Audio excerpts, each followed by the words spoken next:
Hi everyone. Good afternoon, good evening, whichever time zone you're joining from. My name is Apneetha. I recently graduated from the University of Southern California.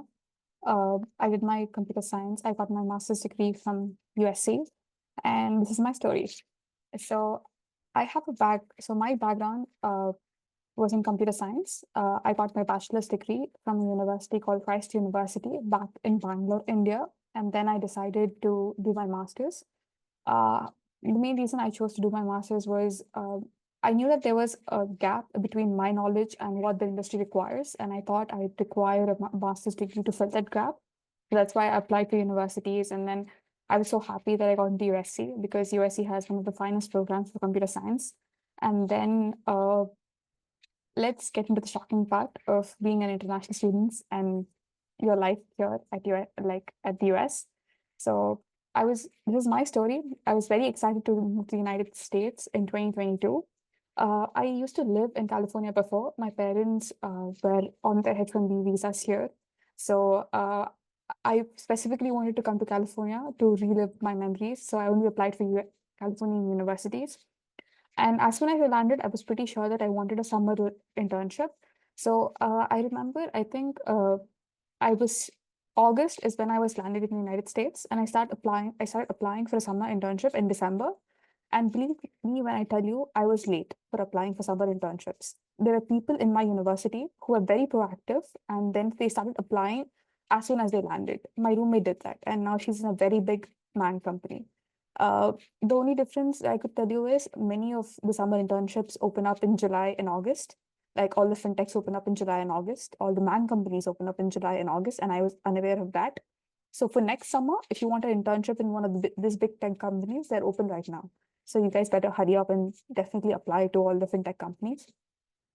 So I unfortunately could not land a summer internship because I will show in the next slides how bad my resume was and the reasons why looking back right now, I wouldn't hire myself if that is the resume that I put out. I had good names. Like I worked in very good tech companies back in India. I was working in Fortune 500 companies, so I had good names. And I was going to USC is a reputed company. I thought just the names of the universities and the companies would land me a job, but unfortunately, that was not the case. Then I landed my first co-op at my university called TPUSC. Then right now, I'm very happy to say that I'm interning in a company called Nile Studios, and I'll continue sharing my story. So this is the resume that I applied to when in December. And as soon as you see it, there are so many red flags here. Uh, if there's no alignment, there are no keywords, there's no numbers. Uh, there are good companies like LG. Everyone knows LG, and I did good work in LG and S&P Global. It's like a very good fintech company.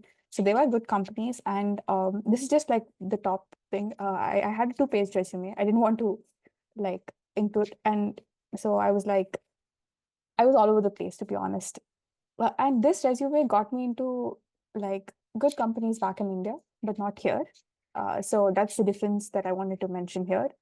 Uh, so one big red flag is here, you see there's no alignment for June and March. That was the biggest red flag. I just wrote few bullet points, but there are no numbers. It's not showing the impact that I gave in that particular internship. I never highlighted any tools kits that I have. So we can right away see the red flags in my resume, right? And this was like, I think the first 1 month into my internships. But I quickly changed it. This was just like, I think maybe 15 days with this resume. I knew I was not getting any callbacks and I quickly changed it. But I wanted to show you that it's okay. You learn from your mistakes. And let's go into the other important things of how to frame your resume. Each and every bullet point on your resume, it really matters. You need to have what are you working on, why are you working on, and what's the impact. So these three are the points that each of your bullet points should have.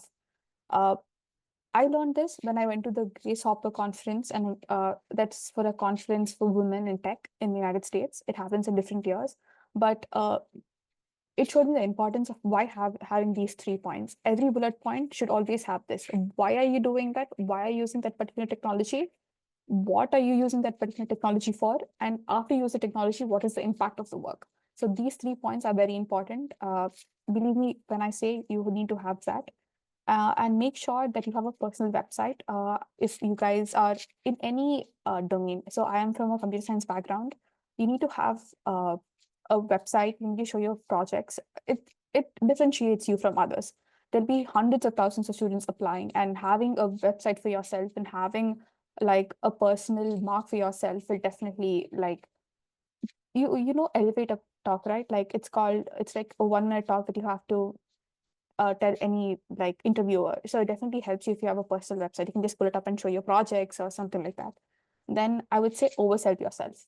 Let's say you did this much work in a company, uh, like just oversell it.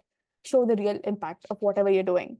Like just I would say, don't be shy. Don't feel like, oh, I don't fumble, don't feel shy, just be confident. Just oversell yourself. That's very important, and network. One of the reasons I got this internship was through networking. One of my manager, like I was, as you know, international students we do on campus. One of my on-campus manager, I was a TA, and her friend was the owner of the company of the startup that I'm working in right now. Then I networked, we interviewed together. He saw my resume and he was like, oh, wow, let's see. Then he brought me into the team after several rounds of interviews. That's how I got in. So definitely network. I just told my manager, I'm struggling to find a job. I need something right now. And she was like, oh, I know this person who might be able to help you. And he was the owner of the company. And it's a very good company right now. And that's it. That was like, that's how I landed through networking. Share your story. Don't feel afraid to not ask for help when you require it. That's what I would say. Then this is a very important slide that I wanted to share. So back when I was applying for summer internships, I went to this conference, as I mentioned, called Grace Hopper Conference. It's a conference for women in tech. I would definitely recommend you to go to this conference because it gave you a lot of insights. Like, and I would say definitely that's one of the reason I got a lot of callbacks. Uh, so I met like a hiring manager there and a team lead who told me that if you want to get into the man companies, you need to have all the keywords on the job description on your resume because they have thousands of students applying, right? And even if you have a 98% ATS match, they're not going to call you because there might be another student who has a 100% match. So brutally, so this recruiter and the team lead were from Tesla, and they told me that the only way you can get a good callback from like a person is going to reach out to you from a man company is when you have a 100% ATS match. And that is where F1 Hire comes into the picture.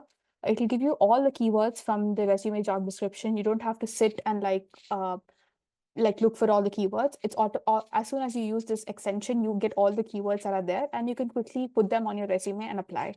And I know that I my story is that I applied for 1,000 jobs for summer internships, and I think I almost lost track after 1,500 for my full time. I was like, I can't keep an Excel sheet for more than 1,500. I was like, that's not going to happen right at that point. But from all those, what I've learned is that go quality over quantity. 1,500 is a huge amount of jobs, but more than quantity, go for quality.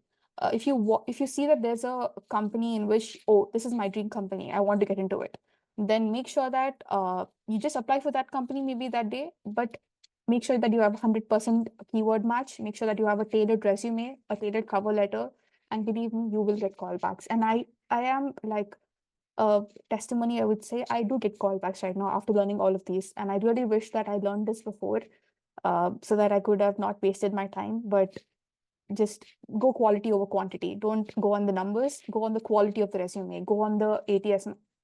I would not say go like for every resume that you apply to like a personal like don't tailor your resume for each and everything, but you'll have some dream jobs, right? That you're like, oh wow, if I get this into this company, my life would change. For those, just put a little more effort and make sure you have a 100% keyword match. Make sure you have a cover letter. It'll definitely make a change. Uh, and that's all I had. I hope that my story helps you, and thank you.